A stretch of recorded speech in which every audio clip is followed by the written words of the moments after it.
নিঃস্ব অবস্থায় কি দোয়া করতে পারেন একজন মানুষ, এই দোয়াটা শিখে নেন, ইনশাআল্লাহ আপনার জীবনের সমস্ত সংকট কেটে যাবে ইনশাআল্লাহ। আমি নিজেও এই দোয়াটা বেশি বেশি করার চেষ্টা করি। দোয়াটা হচ্ছে, মুসা আলাইহিস সালাম একটা গাছের নিচে হেলান দিয়ে বসলেন, বসে দেখলেন দুইজন মেয়ে দাঁড়িয়ে আছে দূরে, পানি নিতে পারছে না, লোকজন পানি নিয়ে যাচ্ছে, ওরা দাঁড়িয়ে আছে বেচারি। মুসা আলাইহিস সালাম গিয়ে বললেন, কি সমস্যা আপনাদের? এটা নিয়ে আপনারা আবার মেয়েদের সাথে কথা বলার চেষ্টা করেন, ঠিক আছে?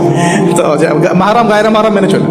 তারা বললেন যে আমাদের বাবা অনেক বৃদ্ধ মানুষ, আমরা পানি নিতে পারি না যতক্ষণ না আমাদের কম পানি নিয়ে চলে যায়। মুসা আলাইহিস সালাম তো একটু বললাম না, ফিজিক্যালি খুব স্ট্রং ছিলেন, থাকে না বডি বিল্ডার, সামনে গিয়ে কথা বলে সরো পানি নিতে দাও, তখন মানুষ একটু মূল্যায়ন করে না। তো মুসা আলাইহিস সালাম এভাবে পানি নিয়ে দিলেন এবং বাছুরদেরকে পানি পান করালেন, করিয়ে গাছের নিচে এসে বসে আছেন।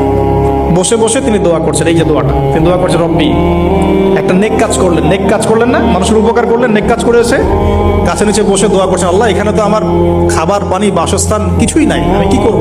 রব্বি ইন্নি লিমা আনজালতা ইলাইয়া মিন খায়রিন ফাকির।